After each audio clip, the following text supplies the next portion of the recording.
주요 뉴스입니다. 청년 공유공간 개소식이 개최됐습니다. 공주시 명예시민 수여식이 진행됐습니다. 신바람 정책톡톡 어천 죽당지구 국가정원 조성 방향 토론회가 열렸습니다.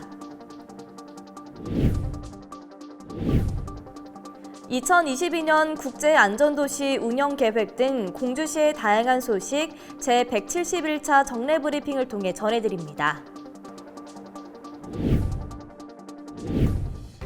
여러분 안녕하십니까? 신바람 공주뉴스입니다. 공주시는 도복에 강하고 기상변화에 비교적 안정성이 높은 예찬벼를 새롭게 육성하기로 하고 재배단지 조성에 박차를 가하고 있다고 밝혔습니다. 지난해 재해이 강한 신품종인 예찬, 대방, 백옥향, 만복벼를 재배한 뒤 생산농가의 의견을 수렴한 결과 벼 쓰러짐과 병에 강한 특성을 가진 예찬벼가 기후변화 대응 및 품질 경쟁력이 있는 새로운 품종으로 큰 호응을 얻었습니다. 이에 따라 시는 의당, 정안, 우성 지역을 중심으로 재배단지를 조성하고 완효성 비료, 전용 콤바인 등 영농자재를 지원할 예정입니다. 공주쌀 경쟁력 제고에 큰 힘이 되길 바라며 신바람 공주뉴스 시작합니다. 청년 공유공간 개소식이 개최됐습니다. 공주시는 청년들의 지역 내 안정적 정착을 위해 청년 공유공간을 강남과 강북에 한 개소씩 조성했는데요. 강북 청년 공유공간 개소식이 지난 목요일에 개최되었습니다. 개소식에는 부시장과 의장, 지역 청년분들이 참석해 주었습니다. 청년 공유공간 내부시설 둘러보기를 시작으로 현판 제막식 및 기념 촬영 순으로 진행했습니다. 이 공간은 청년들이 자유롭게 드나들 수 있으며 다양한 커뮤니티 활동을 할 수 있는데요. 공주시는 청년시설을 시민들에게 널리 알리고자 각종 매체를 통해 적극 홍보하고 시설 활성화를 위해 노력하겠다고 밝혔습니다.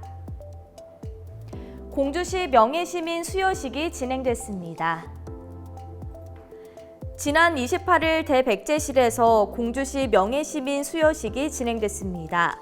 명예시민증은 시정의 각 분야에서 시의 위상을 높이거나 시정 발전에 기여한 대상자에게 수여했는데요. 명예시민의 품격을 높이기 위해 공정하고 객관적인 시정조정위원회의에서 심의와 의결을 거쳐 선정했습니다.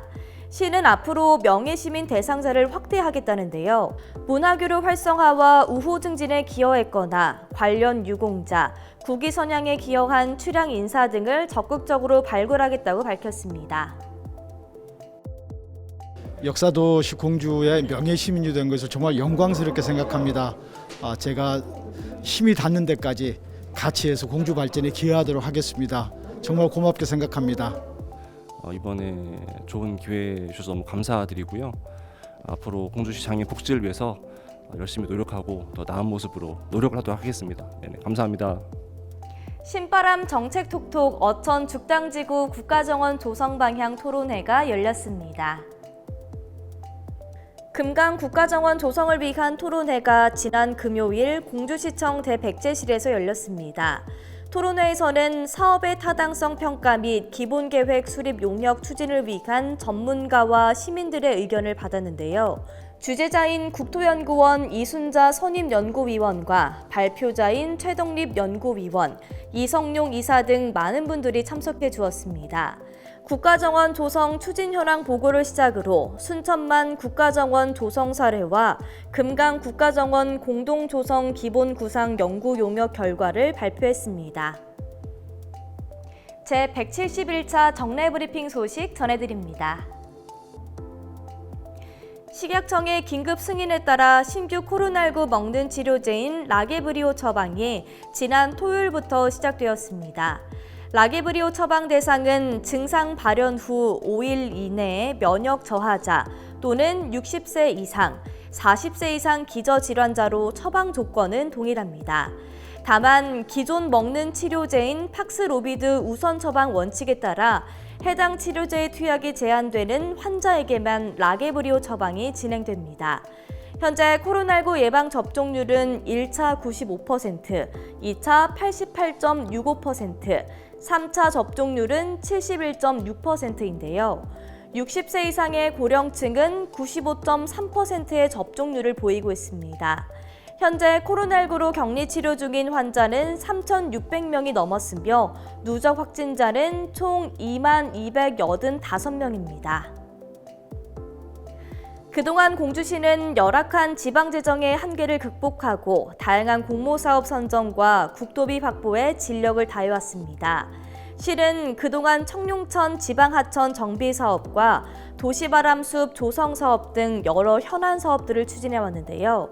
올해도 사회-경제적 변화에 빠르게 대응하고 일상회복과 지역경제 활성화에 초점을 맞추어 추진할 계획입니다.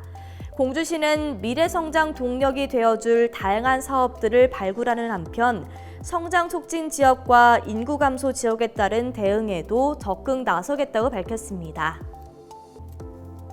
공주시의회에 제출한 2022년도 제1회 추경 예산안이 예산결산특별위원회 심의를 거쳐 지난주 수요일 최종 의결되었습니다.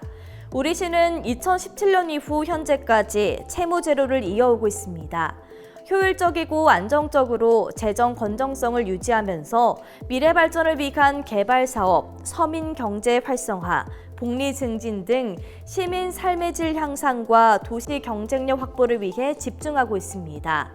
이번 제1회 추경 예산은 코로나19로 어려움을 겪고 있는 소상공인과 소외계층 및 지역 농업인 그리고 주민들의 불편 해소와 편의를 위한 예산으로 적극 편성하였습니다. 국제안전도시는 우리 시가 안전 수준을 지속적으로 향상시켜 나갈 수 있는 역량을 갖추었다는 것을 의미하는데요. 공주시는 2016년부터 국제안전도시 공인을 위하여 공주시 안전도시 육성조례 제정 및 안전도시 실무위원회를 구성하고 국제안전도시 인증을 위하여 기본조사 및 정책개발 연구 용역을 실시하였습니다. 이번 2022년 국제안전도시 실무위원회는 재난안전, 교통안전, 자살 예방, 고령자 안전, 어린이, 여성, 청소년 안전 총 5개 분과로 구성했는데요. 독거노인 지원과 치매 예방, 아동안전 지킴이 등을 운영하며 시민들 안전을 위해 최선을 다하겠다고 밝혔습니다. 공주시는 공주 요당에 별서를 세워 진주 정씨와 공주와의 인연을 처음 맺은 인물이자 충절을 다하여 단종을 모신 충장공 정분의 삶과 업적을 기리고자 2022년 4월에 역사인물로 선정하였습니다. 정분 선생은 문종의 유지를 받들어 12세의 어린 단종을 보필하였습니다. 하지만 수양대군이 일으킨 개유정난에 단종을 보필하던 충신들은 대부분 목숨을 잃었으며 선생 역시 유배 후 처형되었습니다. 정분 선생 관련 프로그램을 4월 중 시민 대상으로 개최할 예정입니다. 많은 참석 부탁드리겠습니다.